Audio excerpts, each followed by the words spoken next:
Madam President. Senator from Montana. Madam President, I rise to share my objections to the nomination of Xavier Becerra to be Secretary of Health and Human Services. With $1.3 trillion of spending in Health and Human Services, that department has the largest budget of the entire executive branch. In fact, if we were to compare the budget just of HHS to other nations' GDPs, HHS, in fact, would rank among the top 10 in the world. The size of this department is significant, and their responsibility is even greater. Whoever oversees this department has a big impact on our country, our economy, the lives of all Americans, including those of the unborn.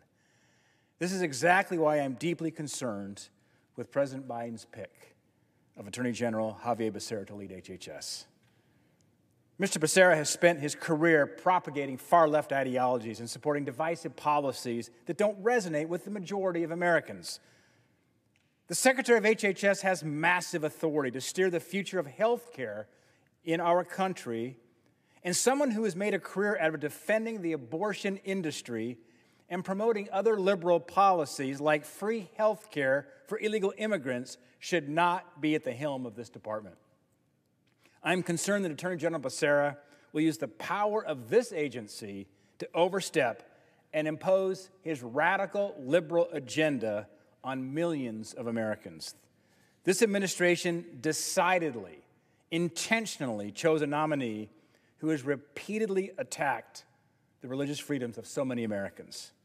A nominee that has aggressively pushed a very pro-abortion agenda. A nominee that supports a complete takeover by the government of our health care. A nominee that advocates for illegal immigrants to receive taxpayer-funded health care. Now, how do these qualities make Attorney General Becerra the right person to head Health and Human Services? It just doesn't make sense to so many in our country.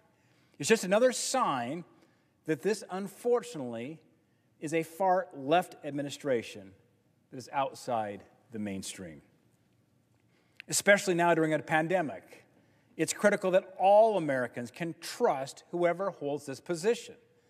It's critical that the leader of this massive department will operate as a good steward of federal health programs, not use this post to impose a government takeover of health care that will eradicate job-based coverage for millions of Americans. Xavier Becerra is unfortunately not that person.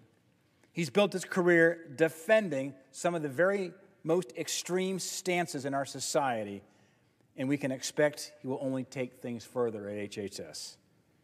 When it comes to abortion, Attorney General Becerra doesn't believe there should be any restrictions, not one. In fact, I had the chance to ask Mr. Becerra some questions a couple weeks ago at a hearing.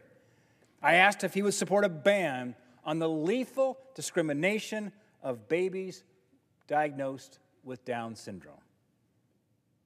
Or perhaps, what about banning sex-selective abortions? Or at least a ban on partial birth abortions? His refusal to answer spoke volumes. His inability to name even one restriction he might think about putting on abortion is chilling. And Mr. Becerra's views on abortion even go a step further. He has repeatedly bullied and harassed Americans that respect the sanctity of life, like the Little Sisters of the Poor. This order of nuns has dedicated their lives to serving the less fortunate, and under their Catholic faith, they do not believe in providing abortions or contraceptives.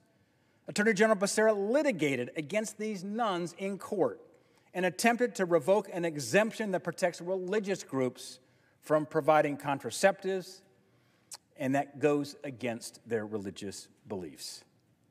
He has literally sued to impose crippling fines on Catholic nuns for remaining true to their religious beliefs. Crippling fines on nuns. A horrendous attack on Americans' constitutional right to religious freedom.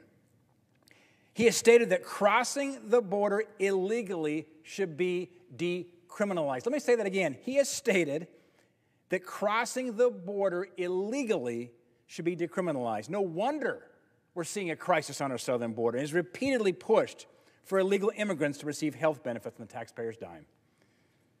As we are seeing Biden's border crisis play out, it's even more alarming that one of his nominees would seek to incentivize illegal border crossings even more. But I guess you could say this is all part of Biden's America Last agenda. And as Secretary of Health and Human Services, Xavier Becerra would have the massive ability to impose pro-abortion, anti-religious freedom, socialist health care agenda. His nomination highlights just how extreme, sadly, how extreme the Biden administration really is. These views fail to represent the majority of Americans and have no place at the head of the largest department of our executive branch. I urge my colleagues to consider the impact that Mr. Becerra would have as head of Health and Human Services and to vote against his confirmation. Rather, we must stand up for life, for religious freedom, and America First agenda, and against Mr. Becerra's nomination. I yield back my time. Madam President. The Senator